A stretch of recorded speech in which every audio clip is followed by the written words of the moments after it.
Bonjour à toutes et à tous et bienvenue dans cette nouvelle leçon de programmation en langage C.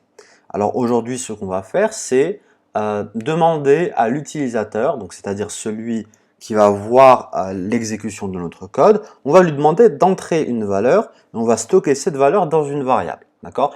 Plus exactement, dans notre code, on va demander à l'utilisateur d'entrer son âge et on va entrer son âge, on va le stocker dans une variable qui s'appelle âge, qui est de type int. Alors comment on va faire ça?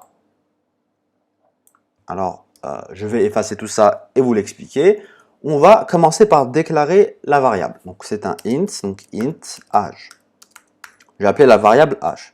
Ensuite, je vais demander à l'utilisateur d'entrer un nombre. D'accord? Je vais lui demander d'entrer son âge. Je vais faire quoi? Je vais faire print f et là, entrer votre âge, tout simplement. OK? Et je n'oublie pas, évidemment, le point virgule. Ensuite, la fonction qui va permettre de stocker la valeur entrée par l'utilisateur, c'est scanf. Donc là, je mets scanf. Alors, la syntaxe, c'est comment? Donc là, qu'est-ce qu'on a? On a âge, c'est un int. On a envie de stocker la variable, la quantité que va donner l'utilisateur, on veut la stocker où? Dans une variable de type int. Donc là, je vais mettre un pourcentage d. Vous vous rappelez, on en avait parlé la dernière fois, c'est les différents pourcentages pour les différents types de variables.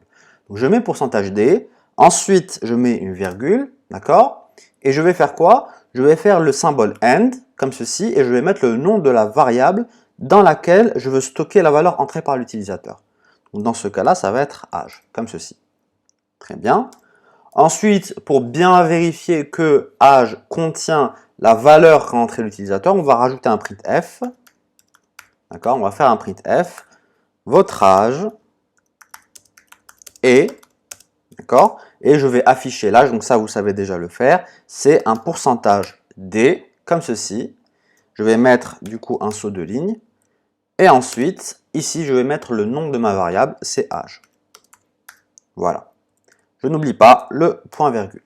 Maintenant, je vais du coup sauvegarder, donc je vais dans File et Save.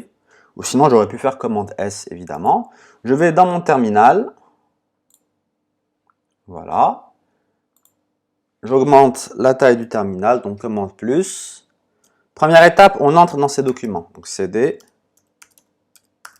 documents, parce que j'ai stocké dans mes documents justement le fichier.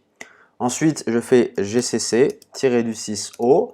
Le nom de mon fichier, je l'ai appelé scan directement. Normalement, je l'ai appelé scan. On va voir s'il s'appelle vraiment comme ça, ou s'il n'y a pas un F. Donc scan, et ensuite, avec l'extension, donc scan.c, d'accord? Ouais, donc c'était le bon nom de fichier.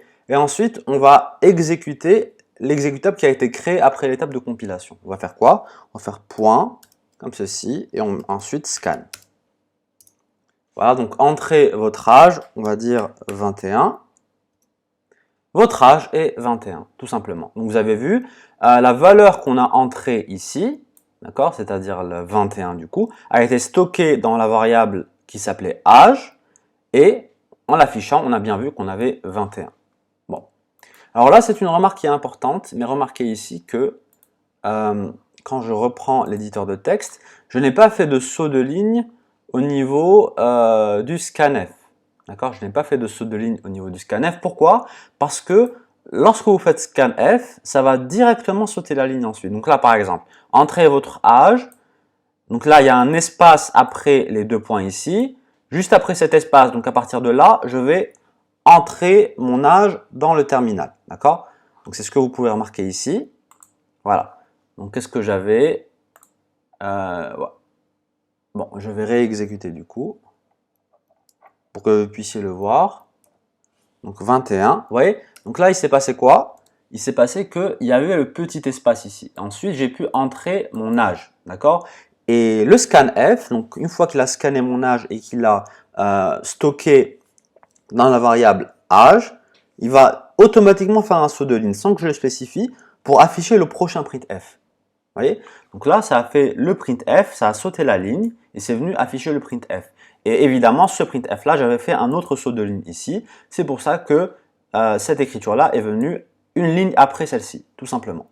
Voilà, donc j'espère que vous avez compris pour cette séance. Là, on a introduit la fonction scanf.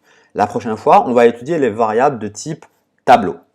Alors j'espère que vous avez compris. N'hésitez pas à poser vos questions dans les commentaires. Je me ferai un plaisir d'y répondre. Bon courage à vous!